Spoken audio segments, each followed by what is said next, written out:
تو محکمہ موسمیات مزید یہ کہتا ہے کہ کے پی ہو، گلگت بلتستان ہو یا کشمیر، بالائی علاقے بارش اور برفباری کا یہاں پر کافی زیادہ امکان ہے، جبکہ دیر، چترال، سوات، کوہستان، شانگلہ اور بٹگرام میں بھی بارش اور برفباری کی پیشگوئی کی گئی ہے۔ ملک کے جو دیگر علاقے ہیں وہاں پر موسم سرد تو رہے گا لیکن ساتھ ساتھ خشک بھی رہے گا۔ پنجاب، خیبر پختونخوا کے جو میدانی علاقے ہیں یہاں پر ایک جو بڑا مسئلہ ہم دیکھتے ہیں سردیوں میں وہ ہے دھند کا، اسموگ کا، خاص طور پہ پنجاب کا۔ تو اسموگ اور دھند جو ہے وہ رہنے کا یہاں پر امکان ہے۔ یہ تمام تر صورتحال جی موسم کی۔ اور کراچی کی بات کریں تو کراچی میں جی کبھی زیادہ سرد ہو رہا ہے موسم، کبھی ویسے ہی ہو جاتا ہے، تو اٹ ڈیپینڈس کہ کتنی تیز ہوائیں یہاں پر چل رہی ہیں، اس حساب سے موسم میں یہاں پر تبدیلی آتی رہتی ہے۔ اچھا جی، اب جب ہم موسم کی بات کر رہے ہیں تو ذرا ہم بات کر لیتے ہیں کہ گزشتہ شب سپر مون، جسے گولڈ مون بھی کہا جاتا ہے، جس کا نظارہ آپ اس وقت دیکھ رہے ہیں، کافی خوبصورت منظر یہ دیکھنے کو ملا اور پاکستان سمیت مختلف ممالک میں یہ دیکھا گیا۔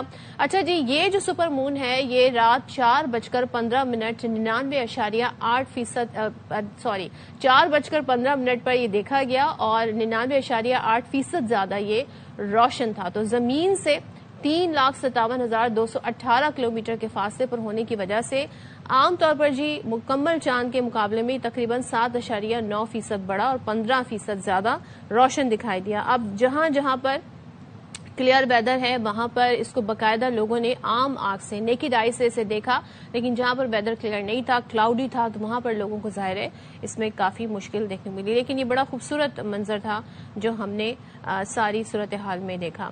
اچھا جی، یہ تمام تر صورتحال ہے اور ساتھ ہی آپ کو یہ بھی بتا چلیں جی یہاں پر لیں گے شارٹ بریک اور اس بریک کے بعد واپس آتے ہیں۔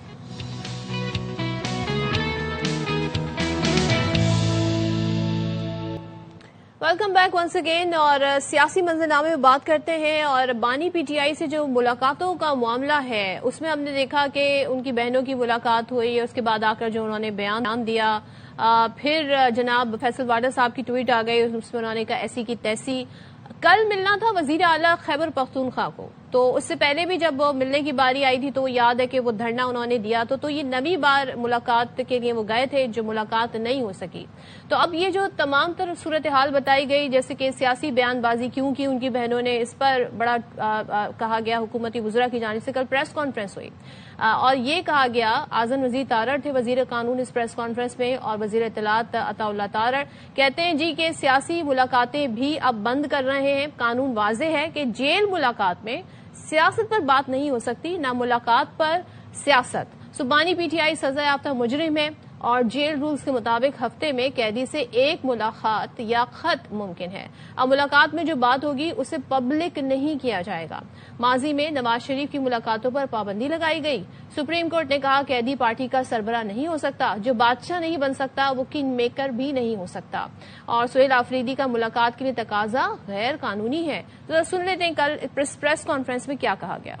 اچھا، ساتھ ہی میں یہ بھی بتایا گیا ہے کہ برطانیہ سے شہزاد اکبر اور عادل راجہ کی فوری حوالگی کا مطالبہ بھی کیا گیا ہے۔ تو وفاقی وزیر داخلہ محسن نقوی کی برطانوی ہائی کمشنر جین میریٹ سے ملاقات ہوئی تھی اسی تناظر میں، اور دونوں پاکستانیوں سے متعلق ٹھوس شواہد بھی کہا جا رہا ہے اس ملاقات میں فراہم کیے گئے۔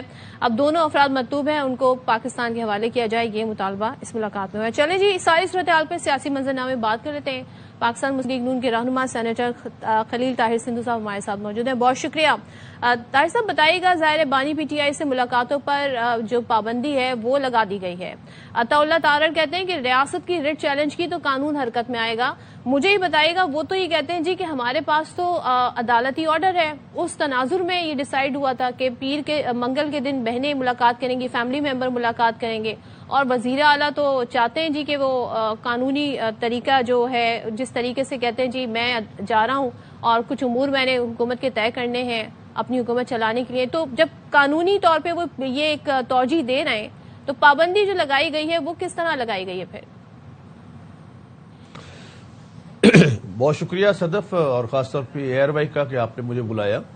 اب آپ نے بات کی ہے، اپنے ریفرنس دیا ہے عدالت کے احکامات کا، اسلام آباد ہائی کورٹ کا، تو اگر آپ کے پاس ہے وہ فیکٹ تو ٹھیک ہے، ادروائز میں آپ کو سینڈ کرتا ہوں۔ اس میں بھی یہی لکھا ہے کہ ملاقات کروائی جائے لیکن جیل مینول اور جیل رولز کے مطابق اور آئین اور قانون کے مطابق۔ ابھی پرابلم یہ ہے کہ آرٹیکل 265 ہے جیل پریزن رولز کا, 548 ہے, 561 ہے, 557 ہے, 265 ہے. میں لا کا طالب علم ہوں. اس میں یہ لکھا گیا ہے کہ وہاں پہ کوئی بھی سیاسی گفتگو نہیں ہوگی اس پریمسز میں. باہر آ کے یہ پریس کلب کے سامنے جتنی مرضی گفتگو کرے, یا جہاں بھی آئے ٹی وی پہ جائیں, جدھر بھی جانے گفتگو کرے, یا پارلیمنٹ میں کرے جہاں کو ایک موقع ملتا ہے, لیکن وہاں پر رہ کر اور اس قسم کی گفتگو جو ملکی سالمیت کے خلاف ہو. دیکھیں صدف, ایک بات تو ماننی پڑے گی, ایڈمیٹڈ فیکٹ ہے کہ حافظ جنرل محمد آصف منیر نے پوری قوم کے ساتھ مل کر اور باقی فوج کے ساتھ مل کر اپنے سے بڑے 8 گنا ملک کو شکست فاش کیا ہے. اور آپ دیکھیں عبرتناک شکست دی ہے بلکہ, اور یہ پوری ورلڈ میں اور پھر پورے ملک کو عالمی تنہائی سے پرائم منسٹر صاحب نے, وزیر خارجہ صاحب نے اور چیف آف آرمی اسٹاف نے اور دیگر لوگوں نے نکالا اس کو, اور اب ہمارے تمام ملکوں کے ساتھ تعلقات ٹھیک ہے. ابھی یہ چاہتے یہ ہے کہ جو انڈیا کو پہلگام واقعے میں ہم نے انویل کیا ہے یہ دوبارہ اسی طرح دھکیل کے لے جائے. اسی لیے یہ انڈین ٹیلی ویژن پہ انٹرویو بھی دیتے ہیں اور ملک کے خلاف بات کرتے ہیں, کہتے ہیں بانی فرسٹریٹڈ تھا, اور بانی نے کہا کہ فرنٹ فٹ پہ کھیلنا ہے, اور بانی نے یہ بھی کہا کہ چیف آف آرمی اسٹاف کے خلاف, یہ کل انہوں نے کہا اپنا ان کے جو سہیل افریدی ہیں وزیر اعلیٰ, حالانکہ ان کے خلاف ان کے اپنے صوبے میں اشتہار لگا ہوا کہ تلاشی گمشدہ اگر کہیں ملے تو واپس آ جائے, اس کو کچھ نہیں کہا جائے گا. بھائی 4.5 کروڑ عوام کا صوبہ ہے, آپ اس کے عمران میں مارے جا رہے ہیں. وہ اپنا جو مقدمہ ہے وہ ایک چیز ذرا واضح کر دیں, یہ جو فیملی ممبر سے ملاقات کا معاملہ ہے یہ صرف ایک بہن کی حد تک ہے, کیونکہ ڈاکٹر عظما کا اس میں نام آیا تھا. یہ تمام فیملی ممبرز ہی نہیں مل سکیں گے. وہ ایک الگ بات ہے کہ سیاسی گفتگو نہیں کرنی چاہیے, لیکن کیا ملاقات سرے سے ہوگی ہی نہیں؟ نہیں صدف, آپ نے تو حوالہ دیا ہائی کورٹ کے کیس کا جو ڈوگر صاحب نے اور دوسرے ججز نے فیصلہ دیا تھا. میں اس فیصلے پہ ایز اے لائر بات کر رہا ہوں کہ اس میں لکھا ہوا ہے کہ according to jail manual and jail rules then superintendent have the authority کہ اگر وہاں پہ اس کی وائلیشن ہوتی ہے تو he can cancel the schedule of the جو بھی ملاقات کرتے ہیں. ہاں اگر یہ کچھ لکھ کے دیتے ہیں سپرنٹینڈنٹ کو یا اپنا ہائی کورٹ میں یہ انڈرٹیکنگ دیتے ہیں کہ ہم آئندہ وہاں پہ سیاسی گفتگو نہیں کریں گے تو ملاقات ہو سکتی ہے, یہ فنڈامنٹل رائٹ ہے, ان کا رائٹ ہے. لیکن یہ رائٹ نہیں ہے کہ یہ ملکی سالمیت اور چیف آف آرمی اسٹاف اور گورنمنٹ کے خلاف اتنا پروپیگنڈا کرے. میرا سوال یہ تھا کہ اب کیا کسی بھی فیملی ممبر سے ملاقات نہیں ہوگی یا صرف یہ ڈاکٹر عظما تک؟ میرا جواب یہ صدف, میرا جواب یہ ہے کہ فیملی ممبر اگر یہ لکھ کے دیتے ہیں ہائی کورٹ میں جائے دوبارہ کورٹ پہ اور وہاں پہ لکھ کے دے کہ ہم جو آپ نے فیصلہ دیا تو اس پر مانو عمل کریں گے, کیونکہ یہ ایک رول ہے اور یہ ججمنٹ آ چکی ہے, judgement is binding on every one.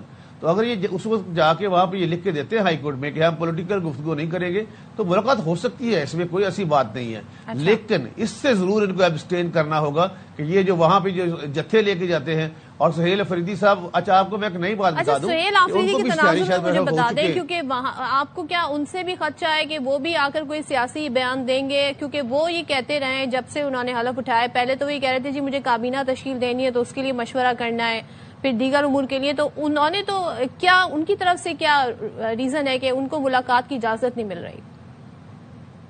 اگر اس وقت کے چیف جسٹس ثاقب نثار صاحب وہ کہتے ہیں کسی دا یار نہ بچھڑے, یہ کہتے ہیں کسی دا ثاقب نثار نہ بچھڑے, اگر وہ یہ کہہ سکتا ہے کہ نواز شریف جو ہے وہ کنوکٹڈ ہے اور وہ کنگ میکر نہیں ہو سکتا, نہ پارٹی امور میں معاملہ کر سکتا ہے, تو سپریم کورٹ کا جو آرڈر ہے وہ بائنڈنگ مجھ پہ نہیں ہے نا کسی یعنی کہ ابھی کہہ رہے ہیں ثاقب نثار صاحب کا فیصلہ ٹھیک تھا, اب وہ اپلائی ہونا چاہیے ادھر بھی, پی ٹی آئی پر بھی اپلائی. فیصلہ ٹھیک ہو یا غلط ہو, فیصلے صدف فیصلے ٹھیک بھی ہوتے ہیں, فیصلے غلط بھی ہوتے ہیں, لیکن بائنڈنگ ہوتے ہیں. 189 کانسٹیٹیوشن آف پاکستان کے تحت صدف فیصلے جو ہے وہ بائنڈنگ ہوتے ہیں. اگر یہ میاں نواز شریف پر یہ فیصلہ اب لاگو ہوا تھا تو ان پہ کیوں نہیں ہو سکتا؟ یہ انوکھے لانڈے ہیں, یہ تو مساوات کی بات کرتے تھے, آرٹیکل 25 کی بات کرتے تھے, کہتے تھے کہ سب کو سارے برابر ہیں. ٹھیک لگی تھی پھر؟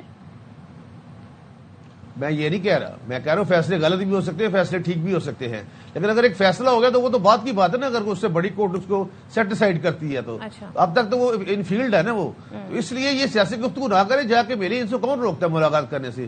دوسرا آپ نے سہیل افریدی کی بات کی تو وہ بھی اشتہاری ہے, ابو الاسرار صاحب نے کل دہشت گردی کے جج نے ان کو اشتہاری قرار دیا ہے. تو ابھی ہم اشتہاریوں کی ایک کنوکٹڈ جو پرزنر ہے اپنا, اور جس کو 14 سال کی قید ہوئی ہے, جو ممنوعہ کلاس میں پروہیبٹڈ کلاس میں فال کرتا ہے, ہم اب ان کے لیے ملاقاتیں ارینج کرتے, پھر ایسے نہیں ہوگا, اس طرح سے ملک نہیں چلے گا. اور اگر ملک کی سالمیت, لیکن وہ اشتہاری جنہیں آپ کہہ رہے ہیں وہ تو آ کر این ایف سی کی میٹنگ بھی اٹینڈ کر رہے ہیں, وہ تو کے پی کے وزیر اعلیٰ بھی ہیں, تو یہاں پہ تو مختلف ہم منظر دیکھ رہے ہیں. جی Sadaf, no doubt he is chief minister of the K P, اور انہوں نے این ایف سی میں ملاقات کیا, لیکن وہ ہم پہ کوئی احسان نہیں کیا.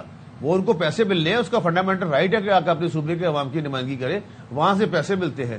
باقی باتوں پہ کیوں نہیں کرتے؟ دہشت گردی کی مذمت کیوں نہیں کرتے؟ خیبر جو میل پہ حملہ ہوا تھا اس کی مذمت کیوں نہیں کرتے؟ باقی جتنے مسائل ہوئے ہیں ان پہ بات کیوں نہیں کرتے؟ کیونکہ NFC سے پیسے ملتے ہیں، شیئر ملتے ہیں، اس لیے وہاں پہ وہ آئے ہیں، ادروائز وہ تو کسی اور میٹنگ میں آتے ہی نہیں ہے۔ اس سے پہلے بھی میاں شباشی صاحب نے ان کو فون کر کے مبارکباد دی، اور روزانہ وہ کہتے ہیں ہم فٹ پرنٹ پہ کھیلیں گے، فٹ فرنٹ پہ کھیلیں گے، لیکن اب اگر اس طرح سے یہ ملکی سالمیت حافظ محمد منیر یا گورنمنٹ کے خلاف اس طرح سے باتیں کریں گے تو یہ نہ فٹ رہے گا نہ فرنٹ رہے گا۔ تو مستقبل میں یہ رعایت ملے گی ملاقاتوں کے سلسلے میں، یا آپ سمجھتے ہیں بس یہ بند ہے، اب سلسلہ اب نہیں ہوگا، جیسے کہ فیصل واڈا کی ٹویٹ سے بھی ظاہر ہو رہا تھا؟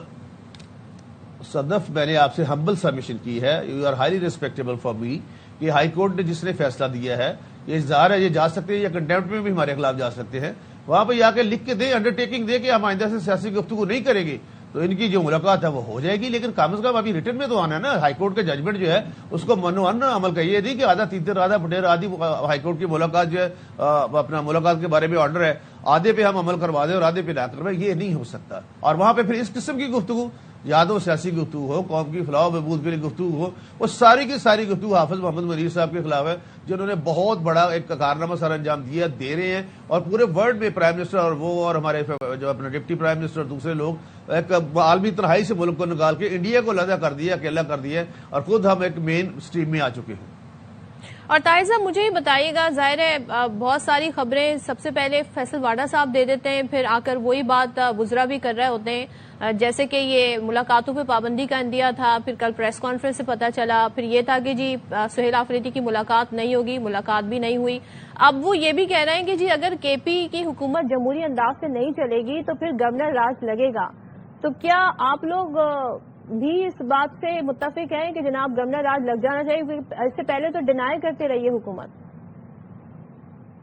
میں اب بھی کہتا ہوں آپ سے کہ there is a option of governor راج، گورنر رول کا آپشن ضرور ہے، اور وہ اس صورت میں ہوتا ہے کہ جب ملکی اور صوبے کے حالات، بالکل خاص طور پہ صوبے کے حالات بے قابو ہو جائے، بے ہنگم ہو جائے۔ جہاں تک فیصل واڈا صاحب کی بات آپ نے کی ہے، میرے وہ بھائی ہیں، اس کا بہتر جواب وہ دے سکتے ہیں کہ ان کا ایک اپنا سٹائل ہے، بات ہم بھی وہی کرتے ہیں، لیکن ان کا ایک اپنا سٹائل ہے، وہ ذرا اگریسو ہو کے بات کرتے ہیں، کوئی ایسی بات انہوں نے غلط بات نہیں کی ہے۔ ٹھیک ہے، بہت شکریہ طاہر خلیل سندھو صاحب ہمارے ساتھ تھے اور ساری صورتحال بھی بات کر رہے تھے۔ اس وقت ایک تو یہاں پر چھوٹا سا بریک، اور اس بریک کے بعد حاصل ہوتا ہے۔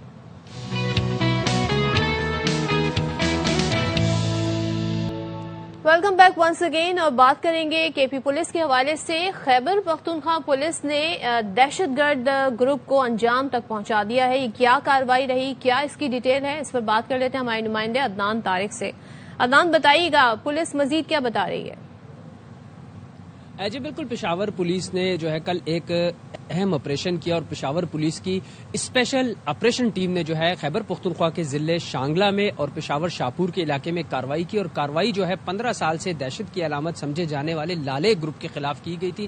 لالے گروپ پشاور پولیس کے مطابق بتایا جاتا ہے کہ یہ 35 سے زائد مقدمات میں جو ہے وہ مطلوب تھے، نہ صرف پشاور کو بلکہ نوشہرہ اور چارسدہ میں بھی اغوا برائے تاوان، بھتہ خوری، پولیس ٹارگٹ کلنگ اور اس کے ساتھ سے قبضہ گروپوں کے ساتھ مل کر جو ہے مختلف کارروائیوں میں جو ہے وہ مطلوب تھے۔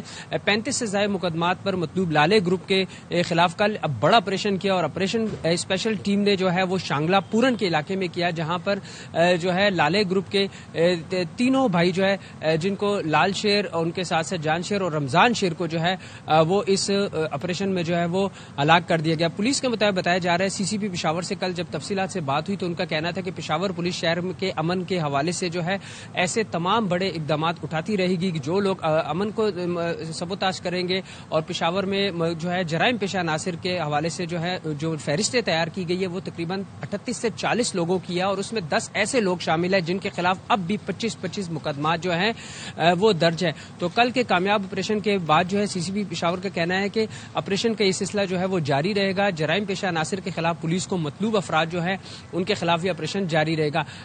15 سال سے لالے گروپ پشاور میں جو ہے وہ دہشت کی علامت تھی، اور کئی بڑے چھوٹے مقدمات میں پشاور پولیس کو مطلوب تھے۔ اسپیشل ٹیم نے جو ہے گزشتہ روز پہ خیبر پختونخوا کے ضلع شانگلہ کے پورن میں علاقہ آپریشن کیا، جہاں پہ آپریشن مکمل ہونے کے بعد بتایا جاتا ہے کہ اسلحہ، دستی بم اور کچھ موبائل ریکور ہوئے ہیں، اور موبائل سے مزید جو ہے اپ ڈیٹ پر کام کیا جا رہا ہے۔ ٹھیک ہے، بہت شکریہ عدنان طارق، ساری ڈیٹیل بتا رہے تھے اس حوالے سے۔ اور پولیس نے جی 15 سال بعد اس گینگ کے خلاف جو کارروائی ہوئی ہے منطقی انجام تک ان دہشت گردوں کو پہنچایا ہے۔ تو یہاں پر ہم بریک لیتے ہیں، بریک کے بعد واپس آتے ہیں۔